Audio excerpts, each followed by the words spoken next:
দেশের কোথাও বিদ্যুৎ পাওয়া যাচ্ছে না। ইভেন ঢাকাতেও লোডশেডিং হচ্ছে এবং লোডশেডিং দেশের ইতিহাসে সর্বোচ্চ পর্যায়ে পার হয়েছে।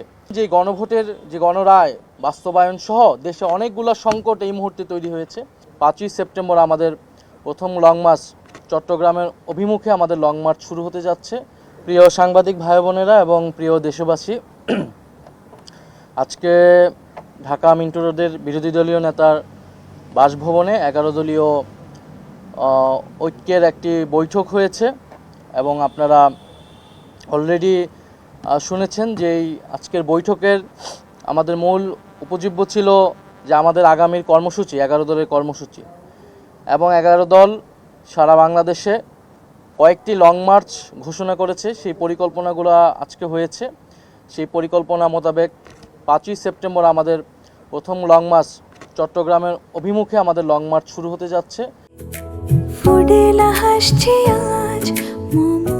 ফুডেলা একটি নাবিল পণ্য।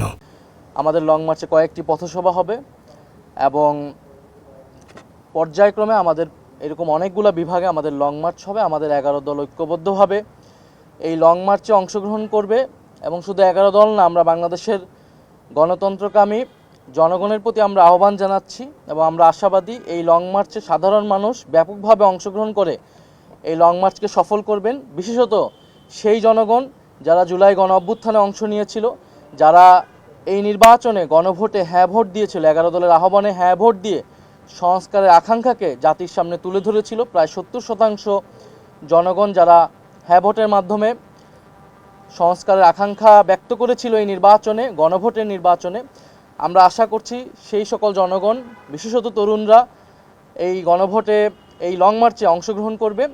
এবং আপনারা জানেন যে গণভোটের যে গণরায় বাস্তবায়ন সহ দেশে অনেকগুলো সংকট এই মুহূর্তে তৈরি হয়েছে। আমরা সেই সংকটগুলো নিয়ে আজকে বিস্তারিত আলোচনা করেছি। বিশেষত সরকারের যে 180 দিন, সেই 180 দিনকে আমরা পর্যালোচনা করেছি। আমাদের কাছে মনে হয়েছে এই 180 দিনে সরকার অপরিকল্পিত এবং অব্যবস্থাপনার কারণে জনগণের ভোগান্তি ব্যাপকভাবে বেড়েছে এবং জন আস্থা, একটা সরকারের যে পাবলিক ট্রাস্ট প্রয়োজন, সেই জন আস্থা একেবারেই তলানিতে গিয়েছে।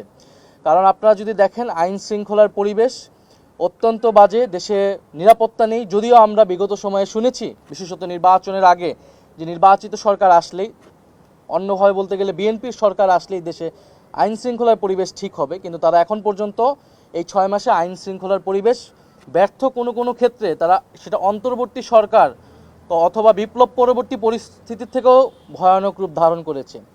দ্বিতীয়ত জ্বালানি সংকট, আপনারা সকলেই জানেন দেশের কোথাও বিদ্যুৎ পাওয়া যাচ্ছে না। ইভেন ঢাকাতেও লোডশেডিং হচ্ছে এবং লোডশেডিং দেশের ইতিহাসে সর্বোচ্চ পর্যায়ে পার হয়েছে এবং জ্বালানি সংকট, গ্যাস সংকটও শুরু হয়েছে। গ্যাসের দাম বৃদ্ধি হয়েছে, সিলিন্ডারের দাম বৃদ্ধি হয়েছে, কারখানা বন্ধ হয়েছে, প্রায় কয়েকশো কারখানা সারা দেশে বন্ধ হচ্ছে। ব্যবসায়ীরা উদ্বেগ প্রকাশ করছে। একদিকে তো চাঁদাবাজির একটা ভোগান্তি তাদের রয়েছে, অন্যদিকে এখন গ্যাস বিদ্যুৎ তারা পাচ্ছে না।